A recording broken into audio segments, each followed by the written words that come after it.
Olá, encefalindos! Sejam muito bem-vindos a mais um vídeo aqui no meu canal. Se você ainda não me conhece, eu sou a Lisa, lá do perfil VetBrain, já vou deixar a indicação aqui. Lá no perfil no Instagram eu dou dicas de estudo, dicas para sua vida acadêmica e também de organização, assim como eu faço aqui no canal. Então, se você ainda não conhece, já fica aqui a indicação. Eu sou médica veterinária e recentemente eu passei em primeiro lugar no programa de residência em Clínica Médica de Pequenos Animais da USP, que é um dos mais concorridos do Brasil. E eu direto recebo no meu Instagram dúvidas sobre como eu consegui passar na residência, então eu resolvi gravar essa sequência de vídeos. Se você ainda não assistiu o primeiro vídeo, eu vou deixar aqui no iCard para você acessar e também na descrição do vídeo. Basicamente, eu dividi esse vídeo em 3 partes: o pré-prova, a prova e o pós-prova. No primeiro vídeo eu falei sobre o pré-prova, ou seja, como eu me preparei para a prova objetiva, para a prova discursiva. No vídeo de hoje eu vou falar da prova em si, ou seja, de como foram as questões, como que foi a minha experiência fazendo a prova, como estava o meu emocional durante a prova. Enfim, fica até o final desse vídeo. Se você pretende tentar USP, eu tenho certeza que essa sequência de vídeos vai te ajudar bastante. Bom, no primeiro vídeo eu expliquei resumidamente como que é a estrutura da prova da USP. Então, a prova da USP basicamente objetiva, né? Ela é composta por 7 questões de interpretação de texto, 8 questões de conhecimentos gerais, e aí envolve o SUS, e 25 questões de medicina veterinária no geral. As questões de interpretação de texto são relativamente simples, gente. Se vocês conseguem interpretar um texto, se vocês têm o hábito da leitura, se vocês conseguem acertar questões de interpretação de texto igual vocês acertaram no Enem, provavelmente vocês conseguem responder essas questões e gabaritar essa parte de interpretação de texto da prova da USP. No geral, esses textos são sobre saúde, então são sobre saúde pública. São textos conhecidos e que durante o seu estudo para a prova de conhecimentos gerais, que é a prova de SUS, você acaba entrando em contato eventualmente. Então, também não são textos muito difíceis de serem respondidos. E aqui eu abro uma observação, um parênteses, sobre a importância da leitura para a sua vida, não só para a sua interpretação de texto, mas também para a sua escrita, para o desenvolvimento da sua escrita. A prova da USP envolve uma prova discursiva, que a gente já vai falar mais adiante. Um dos principais pontos para você escrever bem um texto é você saber e ter o hábito de ler. Então, não é somente ler por ler, né? É ter uma leitura realmente ativa, uma leitura imersa, e você pode ler qualquer livro que você tenha interesse. O importante é que você esteja constantemente em contato com a leitura. Eu tenho certeza que o que me fez passar na prova da USP foi a minha escrita, assim como o que me fez passar para a faculdade, quando eu fiz o Enem, foi a minha redação. Então, assim, eu deixo aqui a importância de manter o hábito da leitura. Bom, gente, as questões de conhecimentos gerais, ou seja, as questões de SUS, elas compõem 20% da prova da FUVEST. Então isso significa que se você gabaritar a parte de SUS e de interpretação de texto, isso já te dá uma grande margem de erro na parte de veterinária, na parte de conhecimentos específicos. E por que isso é uma grande vantagem? Porque, ao contrário da parte de conhecimentos específicos de veterinária, em que eles colocam lá assuntos totalmente amplos, então clínica de grandes, que pode cair absolutamente tudo de clínica de grandes, na parte de SUS, eles vão cobrar exatamente o que eles estão pedindo ali no edital, e eles colocam até o link dos documentos que vocês precisam ler e acessar para poder aprender. As questões de SUS, elas são as mesmas para todas as áreas. Então, independente se você quer grandes, pequenos, anatomia patológica, diagnóstico por imagem, você vai fazer as mesmas questões que todo mundo. Aliás, são as mesmas questões até mesmo para quem não é da veterinária. Então, para as outras áreas da residência multiprofissional, como biomedicina, farmácia, nutrição, esses cursos que também possuem programas de residência também respondem as mesmas questões da prova da USP que a gente da veterinária responde. Eu, particularmente, achei as questões desse ano mais difíceis. Eu não sei se isso foi uma percepção minha por eu estar totalmente nervosa, eu já vou falar como que estava o meu estado emocional no dia da prova, mas eu não sei se isso foi uma percepção minha ou se realmente as questões estavam mais complexas, mas eu tive essa impressão. E se vocês forem comparar as questões desse ano com as questões dos anos anteriores, vocês conseguem ver que, tanto do ano de 2021, que foi do ano passado, quanto de 2022, que foi desse ano, as questões sim estão mais complexas, elas requerem um raciocínio maior, elas não são mais tão decorebas e elas mesclam várias áreas do conhecimento e realmente pedem a interpretação da questão para o aluno. Realmente, parece que a banca da FUVEST está ficando cada vez mais aprimorada na elaboração das questões do SUS, e isso faz com que esse assunto tenha que ser um assunto muito prevalente no seu cronograma de estudos. Conversando com outras pessoas que fizeram a prova, elas também tiveram essa mesma impressão que eu. Elas me falaram que realmente acharam as questões do SUS mais difíceis do que dos outros anos e que acabaram errando besteira, inclusive isso aconteceu comigo, eu vou falar no terceiro vídeo, quando eu falo sobre a minha pontuação. Mas deixa aqui nos comentários se você fez a prova da FUVEST de 2022 em residência multiprofissional e o que você achou das questões de SUS, porque eu acho que é importante a gente ter essa troca. Inclusive, eu vou deixar aqui a indicação do meu caderno de questões comentadas do SUS, onde eu comentei todas as questões da banca da FUVEST, desde o ano de 2017 até 2022, além de trazer resumos práticos e com dicas minhas de como eu confeccionei meus flashcards de SUS, dicas de como memorizar alguns pontos da matéria. Então, se você tem interesse em fazer a prova da FUVEST, esse material é indispensável, porque ele foi totalmente formulado pensando em quem quer residência na USP. E sem dúvidas, acertar as questões da USP te dá uma grande vantagem e uma grande margem de erro para você errar questões nos conhecimentos específicos. Um aspecto importante durante os estudos, eu comentei isso no primeiro vídeo, é você avaliar a prevalência dos assuntos nas provas. Nesse caderno de questões, eu também avaliei a prevalência dos assuntos de SUS que caíram nas provas dos anos de 2017 a 2022. Eu vou colocar aqui um pequeno spoiler da prevalência do ano de 2022, que está aparecendo aí na tela, e vocês conseguem ver que os principais assuntos que caíram esse ano foram clínica ampliada, história do SUS e rede de atenção à saúde. Então, sabendo os principais assuntos, quais são os assuntos mais prevalentes, você consegue direcionar melhor os seus estudos. Para você ter acesso a todos os gráficos com as prevalências de todos os anos, inclusive um gráfico geral unindo as prevalências de todos os anos, vou deixar aqui o link na descrição desse vídeo para você adquirir o caderno de questões.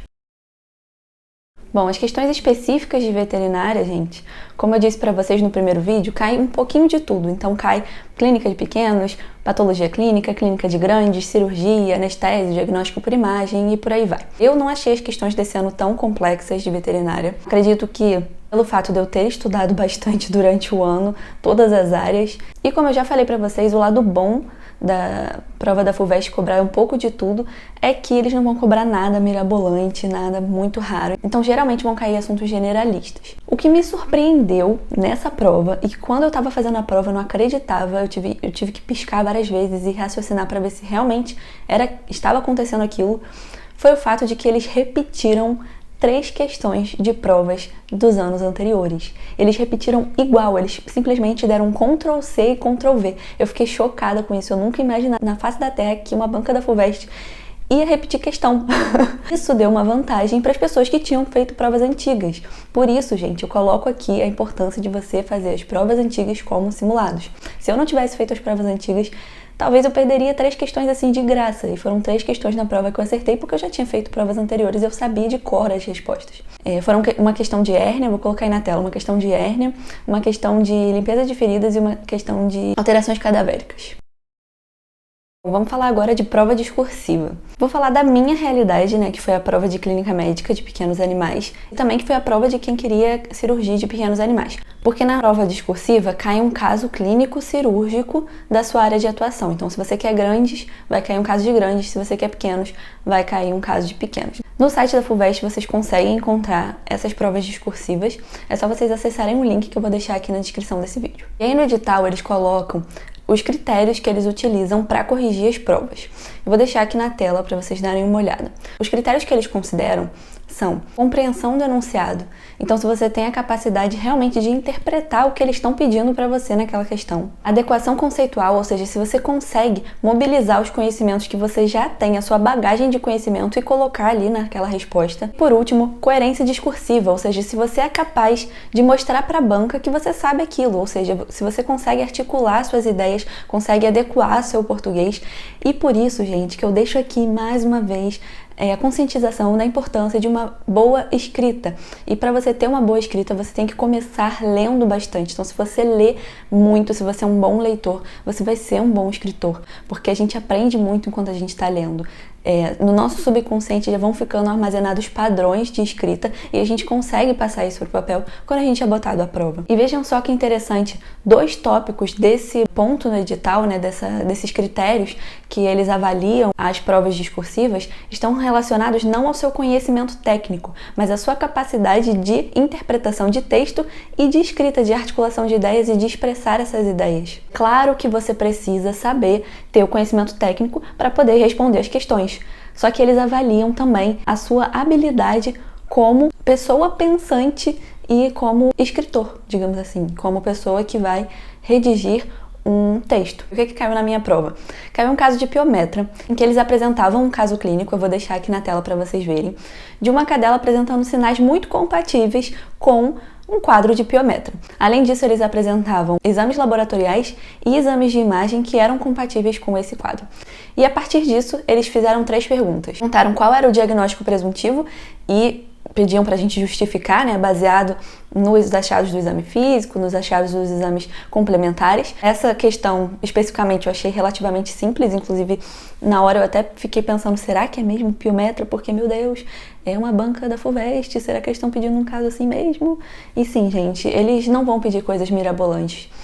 Provavelmente eles vão pedir no seu ano casos mais comuns, casos mais corriqueiros que você vê na sua prática clínica. Eles não vão querer uma doença super rara. Na segunda questão, eles pediam um tratamento clínico e cirúrgico apropriado e aí você tinha que descrever toda a técnica cirúrgica de OSH para piometra, né? Essa, sem dúvidas, foi a questão que eu tive mais dificuldade, mas como eu já tinha estudado isso, como eu falei para vocês no primeiro vídeo, consegui responder com relativa facilidade. Na terceira e última questão, eles pediam quais seriam as principais complicações decorrentes da própria doença sistêmica ou de uma terapêutica mal conduzida. E aqui eu quero deixar uma dica para vocês, porque nessa questão eles não divulgam gabarito, né, gente? Então não tem como saber o que eles queriam.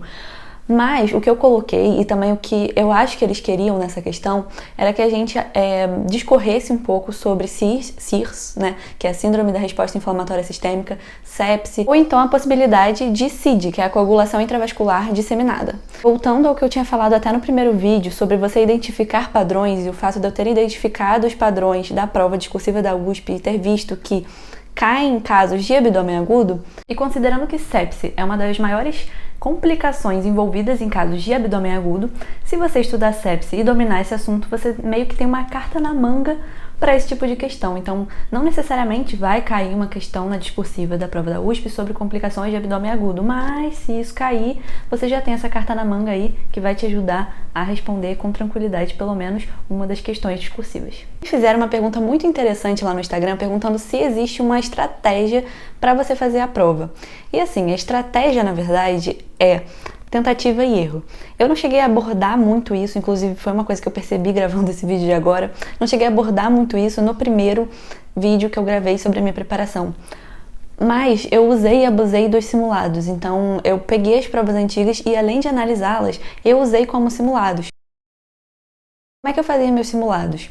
Eu imprimia as provas, porque no dia da prova eu teria um papel ali na minha frente, né? Não ia me entregar uma tela de um computador. Então eu imprimia as provas para poder realmente simular ao máximo o ambiente de prova. Uma outra coisa que eu fazia era imprimir pequenos gabaritos, assim, em papel também, porque aí eu poderia treinar essa passagem da resposta para o gabarito, porque isso era um erro que eu não queria passar de jeito nenhum no dia da prova. Imagina você errar uma questão por erro de gabarito. Sobre simular o ambiente da prova, eu também, apesar de eu ficar dentro do meu quarto e tudo mais, eu não tentava isolar barulho nem nada do tipo, porque eu sabia que no dia da prova poderiam aparecer eventuais barulhos. Então você tem que treinar o seu cérebro para as adversidades e não treinar em um ambiente lindo, maravilhoso, paz e amor, porque no dia da prova não vai ser assim. Outra coisa que eu fiz, no momento em que eu gravo esse vídeo, a gente ainda vive uma pandemia, então a gente ainda precisa usar máscara. Eu espero que aí no futuro, se vocês estiverem assistindo o vídeo no futuro, que aí no futuro a gente já não precise mais. Mas atualmente a gente ainda precisa das máscaras, então eu treinei as minhas provas, eu treinei fazendo esses simulados de máscara, porque eu sabia que no dia da prova eu ia ter que usar máscara. Pensando nisso, e como eu não poderia beber água e comer durante ali a prova, durante os simulados eu também, se eu sentia fome ou sede, eu levantava, saía e depois retomava a prova. Sobre a estratégia para fazer a prova em si. No início, eu tinha assim na minha cabeça, né? A prova discursiva vale mais, então eu tenho que começar por ela, porque meu cérebro vai estar fresquinho e eu tenho que começar a fazer a prova pelas questões discursivas. Depois eu mudei um pouco essa ideia, porque eu fui avaliar direito o processo seletivo e eu vi que a minha discursiva, ela só seria corrigida se eu tivesse um número de acertos suficiente na prova objetiva. Então, meu foco passou a ser responder a prova objetiva primeiro e depois passar para a discursiva. Mas tem uma dica muito interessante nessa parte de estratégia de prova para vocês fazerem. Toda vez que vocês receberem uma prova, vocês têm que passar o olho pelas questões para o seu cérebro já ir meio que resolvendo os problemas e tendo uma noção do tamanho geral do problema. Assim que você receber a prova, você vai direto para a discursiva, lê o enunciado. Tem gente que não gosta muito dessa estratégia porque fica nervosa e tudo mais, mas em algum momento você vai ter que enfrentar aquele problema. Então, eu vejo mais como benefício do que como malefício, mas aí vai de cada um. Mas por que eu digo para ir direto para a discursiva, ler e depois voltar para o objetivo? Porque quando você faz isso, o seu cérebro ele identifica aquele problema, você leu a discursiva, você sabe o que você tem que responder ali, e aí você volta para o objetivo, e enquanto o seu cérebro está no modo focado, resolvendo aquelas questões objetivas, o seu subconsciente, o seu modo difuso do seu cérebro está resolvendo, está solucionando um problema da questão discursiva. Então, mesmo que você não saiba, o seu cérebro já está trabalhando naquele problema que você leu. E isso te dá uma vantagem, porque você não vai chegar do zero para poder responder aquela questão discursiva quando você for de fato respondê-la. Essa foi a estratégia que eu usei. Eu peguei a prova, fui direto para a discursiva, li o que era o caso clínico, na hora eu já bati o olho e já falei, piometra. E aí fui para as objetivas, fiz todas as objetivas e aí a ordem vai de você testar mesmo fazendo nos seus simulados. Eu testei de várias ordens. Testei começando pelo SUS, testei começando pelas de veterinária. No final das contas, eu cheguei à conclusão de que era melhor eu fazer na ordem correta mesmo. Então, começar pelas interpretações de texto, depois ir para as de SUS e depois ir para as de conhecimento específico. E só então eu voltava para a discursiva e aí sim ia responder. Bom, gente, véspera da prova, como é que foi, né? Como é que tava o emocional, enfim. Quem me conhece lá pelo Instagram sabe que eu faço o Anki todos os dias e se deixasse eu ia fazer o Anki no dia da prova. Porque na minha cabeça eu achava assim, vai que uma informação de um flashcard meu caia na prova e eu, revisei ele hoje e ele tá fresquinho na minha cabeça, sabe? Mas isso é besteira, porque a probabilidade disso acontecer é ínfima e se você está estudando por flashcard, você está estudando a longo prazo, então não tem por que você pensar isso. E aí quem me convenceu a não fazer o Anki no dia da prova foi a Bruna, a Bruna do Vet na Roça. Eu vou inclusive deixar aqui também a indicação no Instagram dela. A Bruna me ajudou demais durante esse pré-prova e durante o processo também, então vou deixar aqui meu agradecimento público a ela. Porque foi ela também que me abrigou lá em São Paulo. A prova foi presencial, apesar da gente estar na pandemia, a prova foi presencial, então eu tive que ir para São Paulo.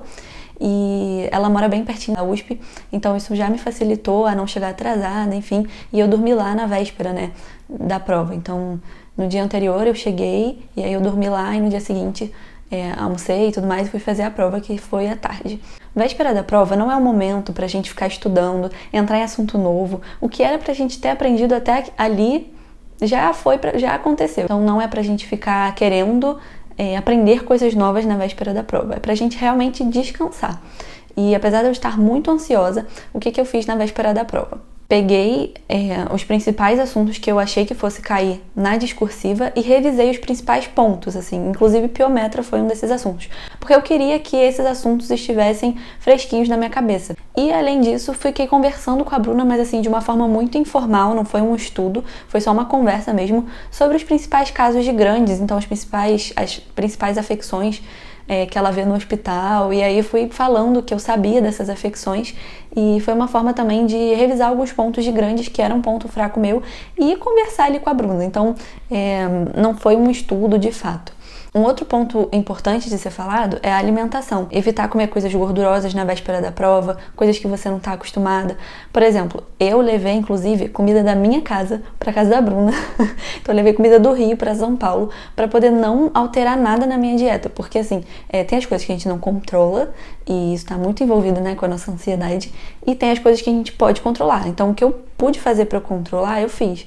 E a alimentação era uma dessas coisas. Então eu não queria que desse alguma coisa errada por conta da alimentação, sei lá, eu mudar totalmente a minha alimentação, isso afetar minha microbiota e eu ter uma dor de barriga no dia da prova. Mas se você vai fazer prova em outro estado e não tem a possibilidade de levar a comida ou tem medo que estrague a comida, tenta comer as coisas que você já está habituado e não mudar muito essa alimentação drasticamente. Uma outra coisa importante também é a noite de sono, né? Então eu tentei dormir cedo, apesar de estar bem ansiosa, eu consegui dormir mais cedo, pude acordar no dia seguinte com calma, fazer minhas coisas com calma. Não fiz o Anki no dia seguinte, que ela não deixou. Outra coisa é transporte até o local da prova.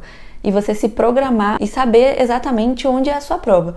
Eu já tinha pesquisado no Google Maps, porque a FUVEST ela envia para cada candidato o local exato onde ele vai fazer a prova. Então eu já sabia exatamente onde eu ia fazer, já tinha jogado no Google Maps, enfim.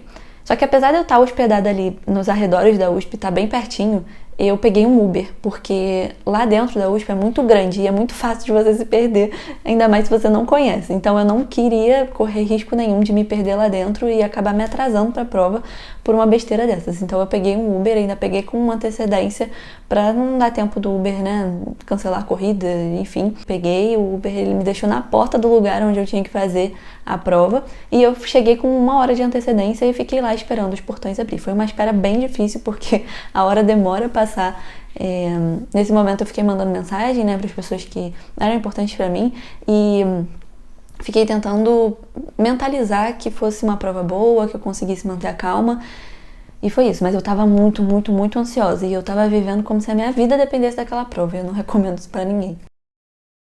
Finalmente, né, como é que foi o momento da prova, o dia da prova? Como eu tinha dito para vocês, eu cheguei com antecedência, fiquei lá esperando os portões abrirem.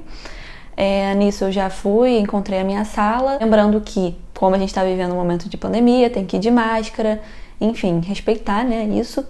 E eu levei uma garrafinha de água e também umas castanhas, se eu eventualmente sentisse fome, né, mas eu acabei nem comendo, não senti fome de nada, porque eu tava tão nervosa que eu não conseguia raciocinar, não conseguia sentir fome, não conseguia nada. Acho que aqui é importante eu falar disso, porque às vezes a gente acha que a nossa vida depende de uma prova de residência. E cara, não é isso. Não é o fim do mundo se a gente não passar na prova da residência. Inclusive eu vou deixar um post que eu fiz lá no Instagram falando exatamente disso. E foi um texto que eu fiz pra mim, mas eu acho que pode ajudar outras pessoas. Porque a gente fica achando que se a gente não passar na residência é o fim do mundo. E como eu tinha me preparado o ano inteiro pra prova da USP especificamente, e eu tinha me dedicado muito, muito mesmo, eu dei todo o meu esforço pra essa prova, na minha cabeça, a prova em si, o momento quando chegou, parecia que a minha vida dependia daquilo. E não é. E assim, a gente tem que ter formas da nossa racionalidade controlar esse tipo de pensamento irracional, porque isso é um pensamento irracional, sabe? A minha vida não depende disso, sabe? Eu não vou morrer se eu não passar na residência. E uma coisa que inclusive ajudou a aliviar minha ansiedade, eu vou falar disso no próximo vídeo, foi escrever no papel os cenários possíveis, mas eu vou abordar isso melhor no próximo vídeo, tá? E como é que foi? Eu apresentei meu documento, né, pro fiscal da sala e assinei um papel e aí entrei. Ele falou que eu poderia beber água se eu quisesse, era só tirar a máscara e beber na hora, e depois botar a máscara de novo. Mas se eu quisesse comer, eu tinha que sair da sala e comer do lado de fora. Se eu quisesse ir ao banheiro, eu tinha que levantar a mão e pedir para ir ao banheiro. Tinha um relógio na frente da sala, você podia então controlar o seu tempo a partir desse relógio, que eu achei ótimo, porque tem um local de prova que não tem relógio, e aí você tem que ficar vendo os carinhas anotando ali no quadro, tipo, faltam tantas horas, faltam tantos minutos, e isso piora a sua ansiedade. Como tinha um relógio, já me dava uma tranquilidade. Outra coisa, as cadeiras, elas são marcadas, cada cadeira tem a sua fotinho ali, tem seu nome, é muito bonitinho. E quando você entra na sala, o fiscal já indica, você tá em tal fileira, em tal cadeira. Outra coisa, eu levei 3 canetas. Você tem que levar a caneta azul transparente, de corpo transparente. Não dá mole com isso, porque você pode ser impedido de fazer a prova por conta disso. Eu levei 3 canetas, e as 3 eram novas. Eu levei 2 já seriam suficientes, mas eu levei 3 porque eu pensei assim, vai que as 2 falham e eu tenho a terceira. E gente, olha que louco, tinha uma menina numa fileira do meu lado, só que uma cadeira atrás, né? Porque tinha um espaçamento entre as cadeiras por conta da pandemia. Quando a gente recebe a prova, a gente tem um tempo para ler as instruções da prova. E o próprio fiscal lê pra gente também. A gente não pode abrir a prova direto, tem que ler essas instruções. E lá nas instruções estava, você só pode responder com caneta azul. E aí, essa menina, ela tinha levado caneta preta. E aí ela viu que eu tinha 3 canetas e ela me chamou assim, falou, você pode me emprestar uma das suas canetas porque eu trouxe caneta preta e eu não vou conseguir fazer a prova, tadinha, ela tava quase chorando.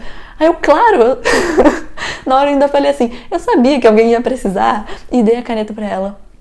Na verdade eu não sabia que eu ia precisar, mas eu tive a intuição de levar 3 canetas e olha que louco, uma pessoa precisou da caneta.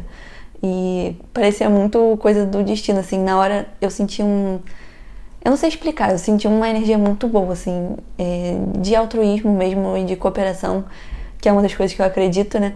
E foi meio que uma injeção de ânimo falando pra mim, olha, vai dar tudo certo, fica tranquila.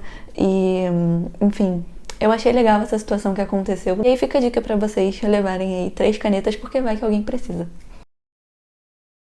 Só que assim, gente, nem tudo são flores. Quando eu abri a prova, eu fui direto para discursiva, né, para poder ver o caso clínico. Eu já vi que era piometra, o que já me tranquilizou de certa forma, porque eu tinha estudado, tipo, na véspera piometra. Minha primeira descarga mental foi piometra. Eu tava preparada para esse tema. Mas aí eu comecei as objetivas. E aí eu tava tão nervosa que eu tremia, eu não conseguia raciocinar. E as primeiras questões que eu tinha treinado, né, pra fazer eram as de interpretação de texto. Interpretação de texto requer que você tenha uma atenção naquele texto para você interpretar, extrair o conceito geral do texto e responder a questão.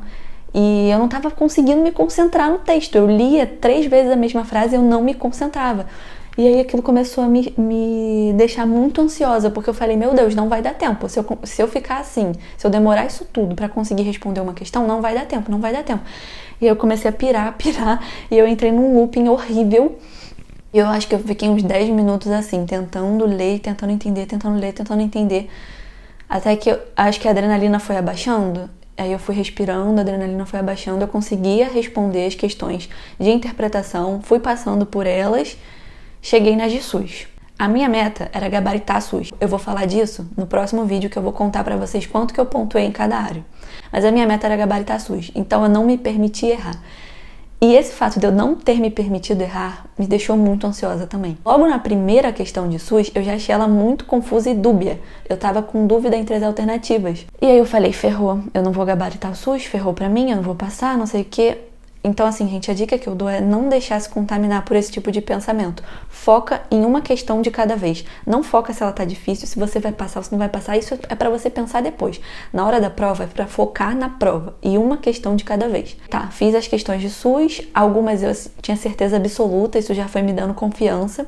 Outras eu tinha essas dúvidas, já foi me deixando meio insegura. Nessa fase da prova eu ainda tava meio nervosa, assim, de tremer, mas já tava acalmando. Quando eu cheguei na parte da veterinária, as primeiras questões eu fui respondendo bem, não sei o que, aí chegou num ponto, assim, da prova, que eu não tava tendo mais certeza de nada.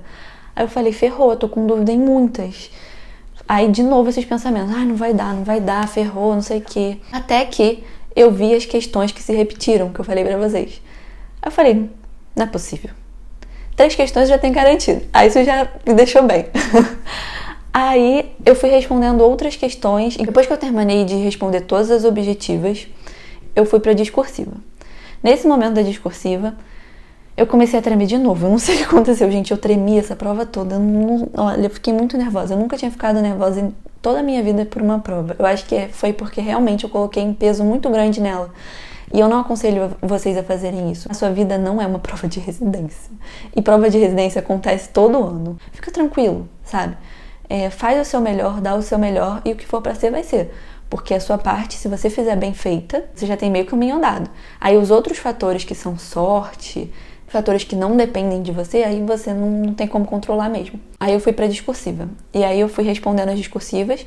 Só que, em todas as vezes que eu fiz simulado, tinha um espaço de rascunho para eu poder fazer minhas questões. E eu fazia sempre assim, eu fazia o rascunho e depois eu passava o rascunho a limpo.